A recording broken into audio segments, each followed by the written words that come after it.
Kadathanad labour society തട്ടിപ്പ് Vadakara RDO ഓഫീസിനു മുന്നിൽ LDF അനിശ്ചിതകാല റിലേ സത്യാഗ്രഹം നാളെ മുതൽ. മുന്നോടിയായി സമരപ്രഖ്യാപന കൺവെൻഷൻ സംഘടിപ്പിച്ചു. കടത്തനാട് ലേബർ കോൺട്രാക്ട് കോഓപ്പറേറ്റീവ് സൊസൈറ്റിയിലെ കോടികളുടെ നിക്ഷേപ തട്ടിപ്പിനെതിരെ സമരം ശക്തമാക്കാൻ ഒരുങ്ങി LDF. തട്ടിപ്പിനിരയായവർക്ക് നീതി ഉറപ്പാക്കണമെന്നാവശ്യപ്പെട്ട് വടകര RDO ഓഫീസിന് മുന്നിൽ നാളെ മുതൽ ആരംഭിക്കുന്ന അനിശ്ചിതകാല റിലേ സത്യാഗ്രഹ സമരത്തിന് മുന്നോടിയായി LDF ആക്ഷൻ കമ്മിറ്റിയുടെ നേതൃത്വത്തിൽ സമരപ്രഖ്യാപന കൺവെൻഷൻ സംഘടിപ്പിച്ചു. വടകര പഴയ ബസ് സ്റ്റാൻഡ് പരിസരത്ത് നടന്ന കൺവെൻഷൻ CPIM ജില്ലാ സെക്രട്ടേറിയറ്റ് അംഗം KK ദിനേശൻ ഉദ്ഘാടനം ചെയ്തു. ഇപ്പോഴത്തെ അദ്ദേഹത്തെ അറസ്റ്റ് ചെയ്ത് റിമാൻഡ് ചെയ്തിട്ടുണ്ട്. ആ അറസ്റ്റും റിമാൻഡും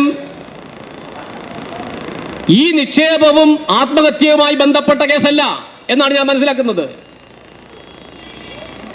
ഈ സംഘത്തിൽ തട്ടിപ്പ് നടക്കുന്നു എന്നുള്ള പരാതി ലഭിച്ചതിന്റെ അടിസ്ഥാനത്തിൽ, നിക്ഷേപകരുടെ പരാതി ലഭിച്ചതിന്റെ അടിസ്ഥാനത്തിൽ സഹകരണ വകുപ്പിലെ ജോയിന്റ് രജിസ്ട്രാറുടെ നിർദ്ദേശപ്രകാരം ഒരു അന്വേഷണം നടക്കുന്നുണ്ട്. അവിടെ ആ അന്വേഷണത്തിൽ അവർ കണ്ടെത്തിയത്, മാധ്യമങ്ങളിൽ വന്നതും പോലീസ് ഉദ്യോഗസ്ഥർ റിപ്പോർട്ട് ചെയ്തതും,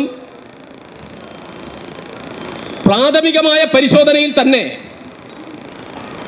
2,16,00,000 രൂപയുടെ തട്ടിപ്പ് സ്ഥാപനത്തിൽ നടന്നിട്ടുണ്ട് എന്നാണ്. ആഴത്തിലുള്ള പരിശോധനയിലേക്ക് പോയാൽ അതിന്റെ വ്യാപ്തി അതിനേക്കാൾ കൂടുമെന്ന കാര്യത്തിൽ ഒരു സംശയവുമില്ല. ഈ 2.25 കോടിയോളം രൂപയുടെ സാമ്പത്തിക ക്രമക്കേടിന്റെ പേരിലാണ് മുൻ പ്രസിഡന്റായ സുധീർ കുമാറിനെ ഇപ്പോൾ പോലീസ് അറസ്റ്റ് ചെയ്തിരിക്കുന്നതും റിമാൻഡ് ചെയ്തിരിക്കുന്നതും കോടതി പോലീസിന്റെ അന്വേഷണത്തിനായി വിട്ടുകൊടുത്തതും. അത് പിന്നെ രക്ഷപ്പെടുത്താൻ ഒരു മാർഗമില്ല. സഹകരണ ഡിപ്പാർട്ട്മെന്റ് ഓഡിറ്റ് വിഭാഗം നടത്തിയ അന്വേഷണത്തിൽ കണ്ടെത്തിയ പ്രത്യക്ഷത്തിലുള്ള ക്രമക്കേടാണ്. അതിന്റെ സ്വാഭാവികമായ നടപടിക്രമമാണ് ഇപ്പോൾ ഉണ്ടായിരിക്കുന്നത്. കാരണം ഈ കാലത്തെ സഹകരണ വകുപ്പുകളിലെ ഇത്തരം ക്രമക്കേടുകളുടെ ബാധ്യത ജീവനക്കാർക്ക് മാത്രമല്ല, ഭരണാധികാരികൾക്കുമുണ്ട്, ഭരണസമിതിയിലുള്ളവർക്കുമുണ്ട്. അവർക്കെല്ലാം ഇതിന്റെ ലയബിലിറ്റി ഉണ്ട്. അതിന്റെ അടിസ്ഥാനത്തിൽ അദ്ദേഹം നിയമപരമായി അറസ്റ്റ് ചെയ്യപ്പെട്ടിരിക്കുന്നു. എന്നാൽ ഇബ്രാഹിം ഹാജിയുടെ മരണത്തിൽ അദ്ദേഹത്തിന്റെ പങ്കെന്ത്?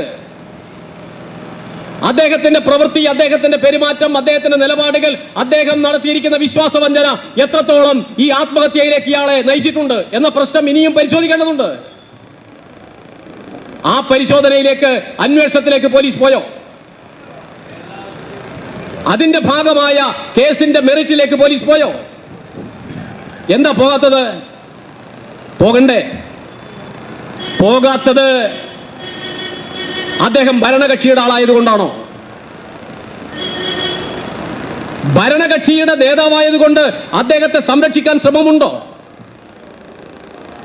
ഈ സംഘത്തിന്റെ പ്രവർത്തനത്തെ രാഷ്ട്രീയമായി നല്ല നിലയിൽ പാർട്ടികൾ സഹായിച്ചിട്ടുണ്ട്. വടകര MLA-യും കുറ്റ്യാടി MLA-യും എല്ലാം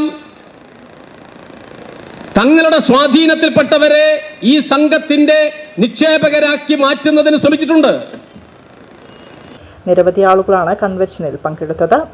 സൊസൈറ്റിയിലെ സാമ്പത്തിക തട്ടിപ്പിനെ കുറിച്ച് സമഗ്രമായ അന്വേഷണം നടത്തുക, ദുരൂഹ സാഹചര്യത്തിൽ മരണപ്പെട്ട ഇബ്രാഹിം കുട്ടി ഹാജിയുടെ മരണത്തിന് ഉത്തരവാദികളായവരെ നിയമത്തിന് മുന്നിൽ കൊണ്ടുവരിക, പണം നഷ്ടപ്പെട്ട മുഴുവൻ നിക്ഷേപകർക്കും തുക തിരികെ നൽകാൻ സർക്കാർ അടിയന്തര നടപടി സ്വീകരിക്കുക എന്നീ ആവശ്യങ്ങൾ ഉന്നയിച്ചാണ് സമരം.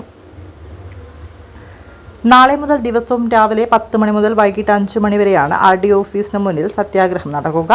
സമരത്തിന് മുന്നോടിയായി MT രാജൻ ചെയർമാനും KC പവിത്രൻ കൺവീനറുമായി വിപുലമായ സമരസമിതിക്കും രൂപം നൽകിയിട്ടുണ്ട്. തിങ്കളാഴ്ച വൈകിട്ട് കേളുവേട്ടൻ PP ശങ്കരൻ സ്മാരകത്തിൽ വെച്ച് സമരസഹായ സമിതിയും രൂപീകരിക്കും.